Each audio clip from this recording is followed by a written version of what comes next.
ಚತುರ್ಮುಖ ಬ್ರಹ್ಮಾದಿ ದೇವತೆಗಳಿಗೆ ಹುಟ್ಟು ಕೊಟ್ಟ ಭಗವಂತನನ್ನು ಧ್ಯಾನ ಮಾಡಬೇಕು. ಎಂಥವನು? ಓಂ ನಮೋ ವಾಸುದೇವಾಯ. ಅವನು ವಾಸುದೇವ ರೂಪಿ ಭಗವಂತ. ಭಾಗವತದಲ್ಲಿ ಈ ಉಪದೇಶವನ್ನು ಕೊಡುವವನು ನಾರದ. ಓಂ ನಮೋ ಭಗವತೆ ವಾಸುದೇವಾಯ ಅಂತ ಭಾಗವತದಲ್ಲಿ ಇದೆ. ಅದೇ ವ್ಯವಸ್ಥೆ ಸರಿಯಾದದ್ದು. ಅವನ ಮಂತ್ರವೇ ಹಾಗೆ, ಓಂ ನಮೋ ಭಗವತೆ ವಾಸುದೇವಾಯ ಓಂ ಅಂತ ಹೀಗೆ ನಾರದರಲ್ಲಿ ಉಪದೇಶ ಕೊಟ್ಟಿದ್ದಾರೆ. ಇಲ್ಲಿ ಉಪದೇಶ ಕೊಡ್ತಾ ಇರುವುದು ಋಷಿಗಳು. ಕೊಟ್ಟದ್ದು ಯಾರು? ಈಗ ಆ ಪುರಾಣ ಸತ್ಯವೋ ಈ ಪುರಾಣ ಸತ್ಯವೋ?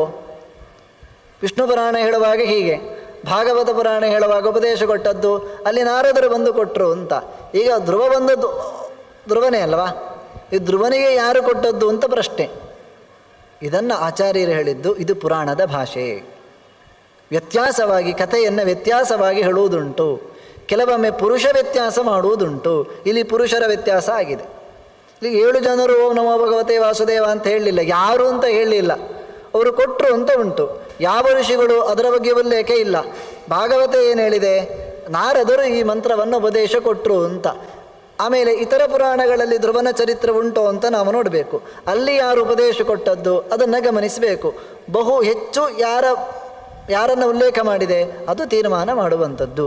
ಇದು ಶಾಸ್ತ್ರವನ್ನು ಅರ್ಥ ಮಾಡಿಕೊಳ್ಳುವಂಥ, ಪುರಾಣದ ಅಂತರಂಗವನ್ನು ಅರ್ಥ ಮಾಡಿಕೊಳ್ಳುವಂತಹ ಒಂದು ವಿಧಾನ. ಇದು ಬಿಟ್ಟು ಇವತ್ತಿನ ಕೆಲವರು ಸಂಶೋಧಕರು ಹೇಳುವ ಹಾಗೆ ಅವರೇನು ಹೇಳ್ತಾರೆ, ಅದು ಪುರಾಣಗಳನ್ನೆಲ್ಲ ನಂಬುವ ಹಾಗೆ ಇಲ್ಲ, ಒಂದೊಂದು ಪುರಾಣದಲ್ಲಿ ಒಂದೊಂದು ರೀತಿಯಾಗಿ ಇದೆ ಅಂತ. ಆದರೆ ಆಚಾರ್ಯರು ಹೇಳಿದರು, ಒಂದೊಂದು ಪುರಾಣದಲ್ಲಿ ಒಂದೊಂದು ಇರುವಂಥದ್ದು ಅದು ವೇದವ್ಯಾಸರ ರಚನಾ ಶೈಲಿ.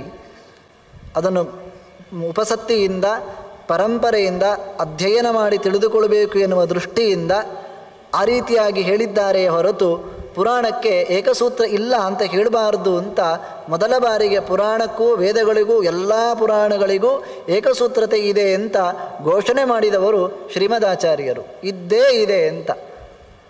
ಮತ್ತು ಹೀಗಿದ್ದಾಗ ಅದಕ್ಕೆ ಭಾಷೆ ಇದೆ.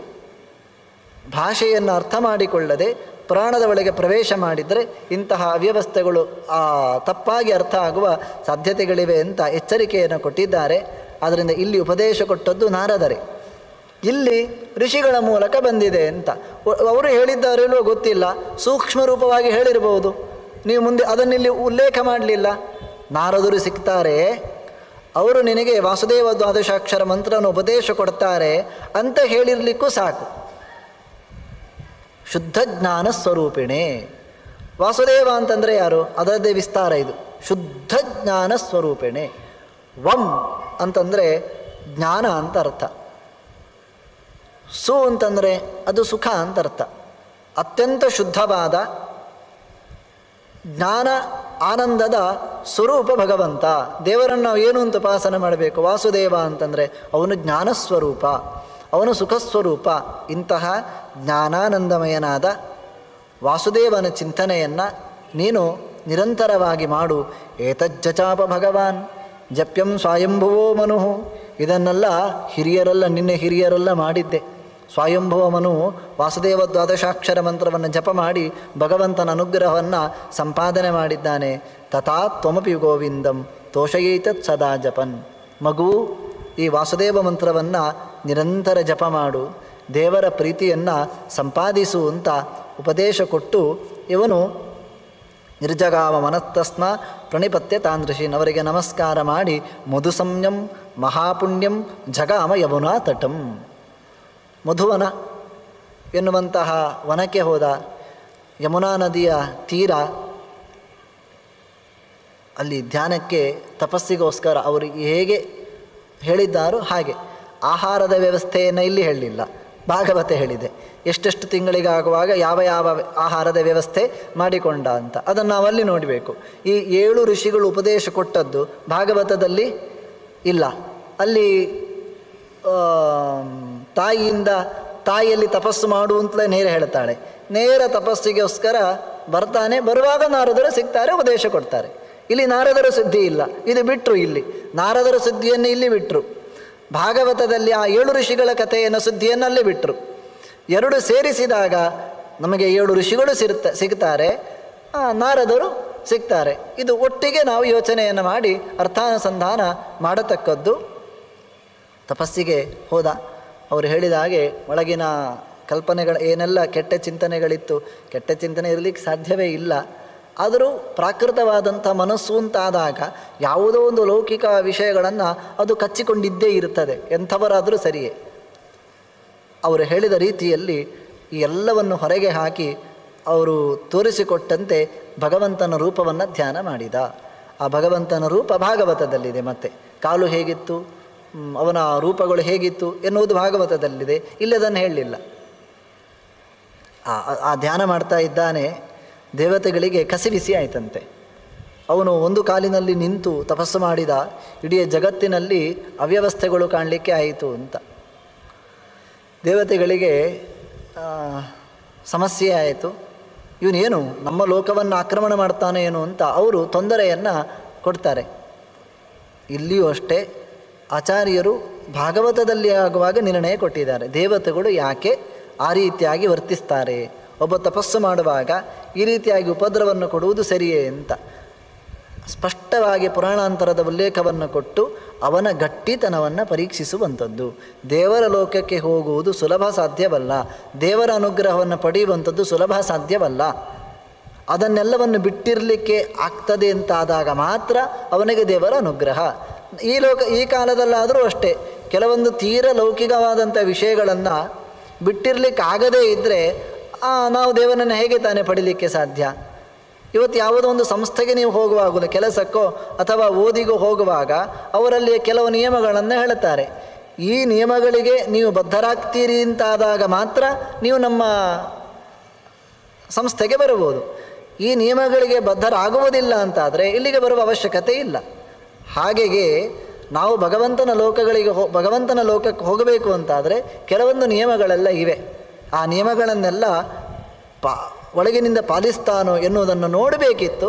ತುಂಬ ಸಂತೋಷ ಪಡ್ತಾರಂತೆ ದೇವತೆಗಳಿಗೆ ಯಾವುದೇ ಅಸೂಯೆ ಇಲ್ಲ. ಆ ರಾಗದ್ವೇಷಗಳನ್ನು ಮೀರಿರುವುದರಿಂದಲೇ ದೇವತೆಗಳಿಗೆ ದೇವತಾ ಪಟ್ಟ ಸಿಕ್ಕಿದ್ದು. ದೇವರ ದರ್ಶನ ಆಗದೆ ದೇವತೆಗಳಿಗೆ ಆ ಪದವಿ ಸಿಗಲಿಕ್ಕೆ ಸಾಧ್ಯ ಇಲ್ಲ. ದೇವರ ದರ್ಶನ ಆಗಬೇಕು ಅಂತಾದರೆ ನಿಯಮೇನ ರಾಗದ್ವೇಷಗಳಿಂದ ಅವರು ದೂರ ಇರಬೇಕು.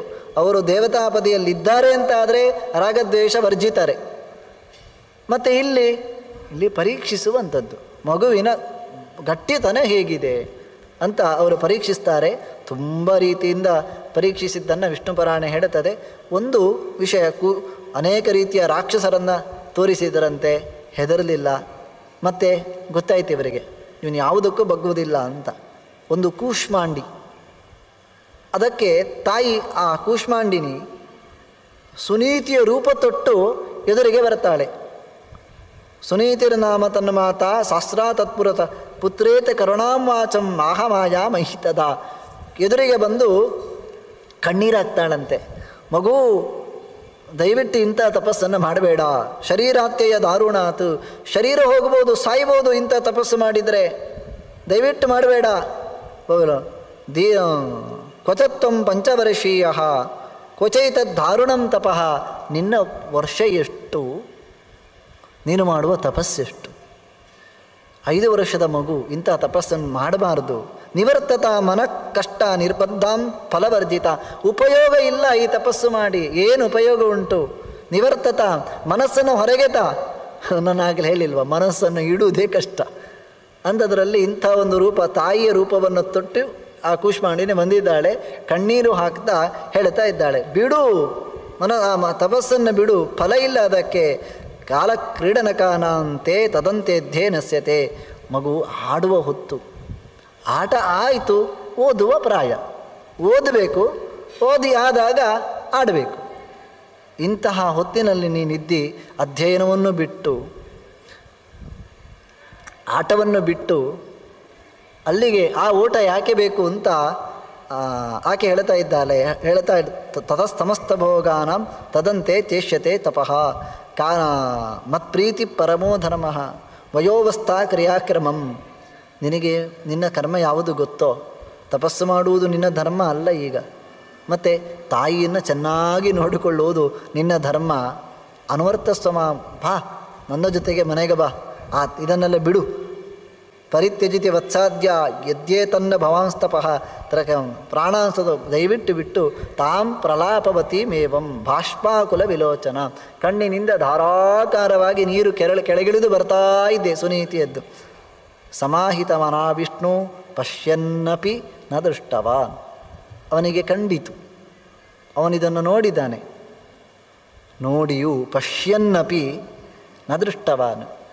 ಈ ಶಬ್ದ ಚಂದ ಇದೆ. ಪಶ್ಯನ್ನಪಿ, ಹೊರಗಿನ ಗೋಳಕ ನೋಡಿದೆ, ಅದನ್ನು ಮನಸ್ಸಿಗೆ ಹೋಗಿ ಮನಸ್ಸು ಹಾಳು ಮಾಡಿಕೊಳ್ಳಿಲ್ಲ. ನಾವು ದಾರಿಯಲ್ಲಿ ಹೋಗ್ತಾ ಇರ್ತೇವೆ, ಕೆಟ್ಟ ಚಿತ್ರಗಳಿರಬಹುದು, ಕೆಲವು ಪಶ್ಯನ್ನಪಿ ನದೃಷ್ಟವಾನ್ ಆಗಬಹುದು. ನೋಡಿದ್ರೂ ಮನಸ್ಸು ಹಾಳು ಮಾಡಿಕೊಳ್ಳದಿದ್ದರೆ ಆಯಿತು. ನಿಯಮೇನ ನಮ್ಮ ಮನಸ್ಸು ಯಾವುದೋ ಕೆಟ್ಟ ವಸ್ತುಗಳನ್ನು ನೋಡಿದ ಕೂಡಲೇ ಮನಸ್ಸಲ್ಲಿ ಹೋಗಿ ಕೂತ್ಕೊಂಡಿರ್ತದೆ. ಪಶ್ಯನ್ನಪಿ ನದೃಷ್ಟವಾನ್. ಇದು ಲೋಕದಲ್ಲಿ ಆಗುವುದುಂಟು. ದೇವಸ್ಥಾನಕ್ಕೆ ಬಂದಿರ್ತೇವೆ, ದೇವರ ದರ್ಶನ ಮಾಡಿರ್ತೇವೆ, ಮನೆಗೆ ಹೋಗಿ ಕೇಳ್ತಾರೆ ಇವತ್ತು ದೇವರಿಗೆ ಯಾವ ಅಲಂಕಾರ ಮಾಡಿದರು ಅಂತ. ಅವನ ತಲೆ ಮೇಲೆ ಕೈ ಇಡ್ತಾನೆ, ಯಾವ ಮಾಡಿದರು. 5 ನಿಮಿಷ ನಿಂತಿದ್ದಾನೆ ದೇವರ ಎದುರಿಗೆ. ಪಶ್ಯನ್ನಪಿ, ನೋಡಿದ್ದಾನೆ, ನೋಡಿಯು ನದೃಷ್ಟವಾನ್, ಯಾವ ಅಲಂಕಾರ. ಅಥವಾ ಕೇವಲ ಪಾದವನ್ನೇ ನೋಡಿದರೆ ಬೇರೆ, ಅದನ್ನೆಲ್ಲವನ್ನು ನೋಡಿಯೂ ನಮ್ಮ ಮನಸ್ಸು ಹೊರಗೆ ಬರುವಾಗ ಮರೆತು ಬಿಟ್ಟಿರಬಹುದು. ಇದು ಪ್ರಾಪಂಚಿಕ ವಿಷಯದಲ್ಲಿ ಧ್ರುವನಿಗೆ ಹೀಗಿತ್ತು. ಹೊರಗಿನ ವಸ್ತುಗಳನ್ನು ನೋಡ್ತಾನೆ, ನೋಡಿದ್ರು ಸ್ವಿಚ್ ಆಫ್, ಅಲ್ಲಿ ಕೆಲಸ ಇಲ್ಲ. ಅದು ಮನಸ್ಸು ಸ್ವೀಕಾರ ಮಾಡಿದಾಗೆ ಮಾತ್ರ ಅಲ್ವಾ. ನಾವು ದಾರಿಯಲ್ಲಿ ಹೋಗ್ತಾ ಇರುವಾಗ ಯಾರೋ ಒಬ್ಬರು ಸಿಗಬಹುದು, ಅವರು ನಮಸ್ತೆ ಅಂತ ಹೇಳಿರಬಹುದು. ಮರುದಿವಸ ಸಿಕ್ಕಿದಾಗ ಹೇಳುತ್ತಾರೆ, ಓ ಭಾರಿ ಅಪರೂಪ ಅಂತ. ಇಲ್ಲ, ನಾನು ನಿನ್ನೆ ನಿಮಗೆ ಸಿಕ್ಕಿದೆ, ನಮಸ್ಕಾರ ಹೇಳಿದೆ ಅಂತ, ನೀವು ನನ್ನನ್ನು ನೋಡಿದ್ದೀರಿ ಅಂತ. ಪಶ್ಯನ್ನಪಿ, ಹೌದು, ಕಣ್ಣು ಬಿದ್ದಿದೆ ಆ ವ್ಯಕ್ತಿಗಳ ಮೇಲೆ. ನಮ್ಮ ಮನಸ್ಸು ಎಲ್ಲೋ ಎದ್ದದ್ರಿಂದ ಅವರು ನಮಸ್ತೆ ಹೇಳಿದ್ದು ನಮಗೆ ಗೊತ್ತಾಗಲಿಲ್ಲ. ಕಣ್ಣು ಬಿದ್ದರೂ ಮನಸ್ಸು ಅಲ್ಲಿ ರಿಯಾಕ್ಟ್ ಆಗದಿದ್ದರೆ ಕಣ್ಣು ನೋಡಿದರೂ ಪ್ರಯೋಜನ ಇಲ್ಲ.